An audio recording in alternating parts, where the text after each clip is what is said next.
Hi, I'm Dr. R. Renuka, Associate Professor of Biochemistry from Triple B College, Virudhunagar, Tamil Nadu, India. This video is all about what are antigens and what are their salient characteristic features. An antigen is a molecule that stimulates an immune response by producing antibodies. Actually, the word antigen is originated from the notion that they can stimulate antibody generation. So, the substance which can generate the formation of the antibodies are called as antigens. But during the immune response, antibodies are not only produced but also the sensitized T cells. A more accurate definition of antigen would be then any substance which when introduced parenterally into the body of an animal stimulates an immune response and reacts specifically with products of immune response such as antibodies or sensitized T cells is known as an antigen. The word specifically is very important hallmark of all immunological reactions. An antigen introduced into the body reacts only with those particular antibodies or sensitized T cells which carry the specific markers for this antigens. Parenteral. The parenteral here means the antigens are introduced by the routes other than gastrointestinal tract or particularly through the tissues. Intravenously or intramuscularly they can be introduced but not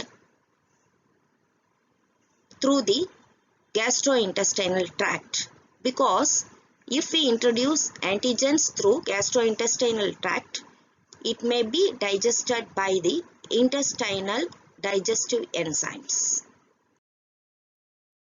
Although the word antigen is commonly used for molecules which stimulate the immune response and those which react with the products of the immune response, there is a subtle difference between these two. The term antigen denotes two distinct features depending on its function and is named differently or accordingly as immunogen and antigen. Immunogens are nothing but macromolecules that are capable of inducing immune response. Immunogenicity refers the ability of the substance to induce immune response.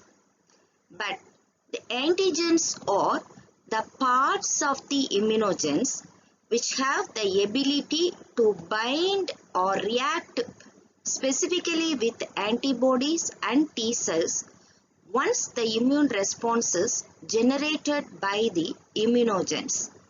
Actually, antigens work at the micromolecular level.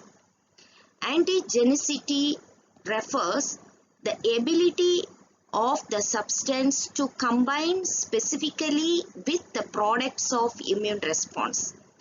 All molecules that are antigenic are not necessarily immunogenic, but all immunogens are antigens. Some of the antigenic substances are listed in this slide: viruses, bacteria, fungi, toxins, biomolecules like proteins, polysaccharides, lipids, nucleic acids, polypeptides, nucleoproteins, lipoproteins, blood group antigens like ABO blood group antigen, RH blood group antigens, MN blood group antigens, human leukocyte antigens, cluster of differentiation proteins, class 1 and class 2 MHC molecule, viral proteins, and tumor antigens. Antigens are usually proteins or polysaccharides. This includes parts of bacteria, viruses, and other microorganisms or infective parasites non-microbial exogenous antigens such as pollens, food proteins, and membrane molecules on cells from transplanted tissues or organs, cancers, transfused blood cells, or even synthetic chemicals. Lipids and nucleic acids are antigenic only when combined with proteins and polysaccharides. Vaccines are examples of immunogenic antigens intentionally administered to induce acquired immunity in the recipient. As already stated, proteins are very good immunogens. These may be pure proteins or they may be complexed with carbohydrates as glycoproteins or complexed with lipids as lipoproteins. Pure polysaccharides and lipopolysaccharides are also good immunogens but next to proteins only. Nucleic acids are usually poor immunogens. However, they may become immunogenic when single-stranded or when complexed with proteins. Lipids in general are non-immunogenic, although they may be haptens. Haptens are substances that are incapable of inducing antibody formation by themselves but can react specifically with antibodies. Haptens become immunogenic on combining with a large molecule carrier. Epitope or antigenic determinant. An epitope is the small site on the antigen which is recognized by the antibody. This is the site to which the antibodies bind with the antigen specifically. The size of the epitope is usually between 1 and 6 sugars in the case of the polysaccharide antigens or 1 and 6 amino acids in the case of the protein antigens. An antigen has many epitopes and may be of different types. You can see in this diagram that the single antigen is having 3 different types of epitopes. So the single antigen, if it has to produce antibodies, it can only produce single antibodies. But as it has 3 different types of epitopes, it can produce 3 different types of the antibodies. These antibodies then binds with these different types of epitopes specifically. For example, a bacterial cell wall alone may contain over 100 different epitopes. So they can produce 100 different types of antibodies against that particular bacteria. The number of epitopes in an antigen is usually called as valency of that particular antigen. The epitopes present on the surface are usually visible and are called as surface epitopes. They are functional epitopes too. The epitopes present inside the complex structures, say for example in the tertiary structure of the protein and the quaternary structure of the protein antigens, they are hidden inside the complex structure. So these epitopes are called as hidden antigens, hidden epitopes, and these epitopes are usually non-functional. These non-functional epitopes are made functional during the denaturing of the complex structure and exposing of these epitopes. Any substance cannot act as antigens or immunogens. A number of properties are required for a substance to be a good antigen. Mainly, it should be foreign to the host and have large molecular size with complex structures. Physical form, susceptibility to processing and presentation, molecular unrelatedness, distance in phylogeny or other factors of a good immunogen. We will see them one by one in later slides. To elicit an immune response, antigen must be a foreign to the host. What is called foreignness to the host? According to the Bernard's clonal selection theory, foreignness means substances that never contact with lymphocytes during the period of embryo development. The intensity of the immune response depends on the degree of the foreignness of the immunogen. For example, antigen from related species are less antigenic than that of unrelated species. Body has the ability to tolerate self-antigens. So, normally body does not produce any immune response against self-antigens. So, the foreignness is an important property for the substance to act as the antigens and to elicit an immune response in the host. Molecular size is also an important property of a good immunogen. Higher the molecular weight, the higher will be the antigenicity of the substance. Substance with a molecular weight more than 10,000 Daltons is highly antigenic. Example, tetanus toxoid, egg albumin, thyroglobulin. They are high molecular weight antigens and they are highly antigenic too. Low molecular weight substances are either non-antigenic or weakly antigenic. For example, insulin, it is 5,700 Dalton weight protein is either non-antigenic or weakly antigenic. Low molecular weight substances can be made antigenic by absorbing them in large inert particles, example pentonite or kaolin. Some substances bind with the tissue proteins and become antigenic by itself. Example, penicillin, formaldehyde and picryl chloride.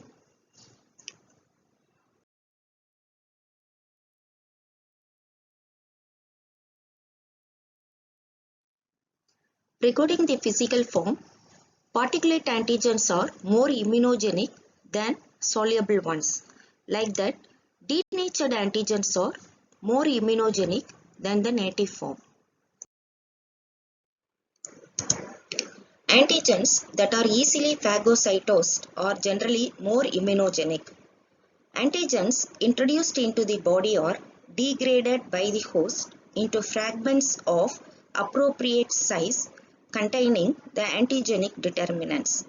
This process is called as processing of the antigens. These processed antigens are then presented to the helper T cells by an antigen presenting cells to develop immune response. So, more a molecule is susceptible to antigen presentation and processing, the better is its immunogenicity. Substances not susceptible to tissue enzymes such as polystyrene latex are not antigenic. Substances very rapidly broken down by tissue enzymes are also not antigenic. Synthetic polymers of D-amino acids are poor immunogens as the enzymes required for their degradations are absent in human, while polypeptides consisting of L-amino acids are antigenic. Molecular unrelatedness is an important property for a substance to act as an immunogen. Proteins such as enzymes and hormones commonly found in different species of animals are not good and immunogens as they have molecular sequence similarities. Phylogenetic distance also is very important for a substance to act as an immunogen. The more the phylogenetic distance between the antigen donor and the host to be immunized, the better is the immune response. Therefore, mice, rabbits, goats and sheep are used to make antibodies against human antigens. To elicit good immune response, characteristics of the host are also to be considered.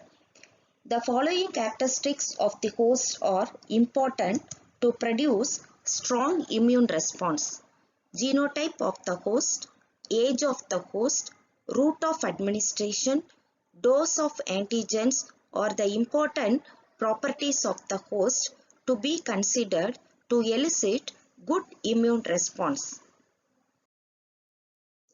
Some substances are immunogenic in one individual but not in others. The host responding to a particular antigen is governed by its genetic makeup. Species or individuals may have altered genes that code for receptors for antigen on MHC region, B and T cells. Variations in such genes contributes to differential immunogenicity of a macromolecule across different animal species. Age of the host can also influence immunogenicity. Usually, the very young and the very old have a diminished ability to elicit or develop an immune response in response to an immunogen. The route of antigen administration can also alter the nature of the immune response. That means either humoral immune response or cell-mediated immune response. Generally, the subcutaneous route is better than the intravenous or intragastric routes. Immunogens introduced intravenously or intraperitoneally are carried to the spleen and induce predominantly humoral immune response, whereas immunogens administered subcutaneously or intramuscularly reach lymph nodes and induce both cell-mediated immunity and humoral-mediated immunity. Dose of administration of immunogen can also influence its immunogenicity.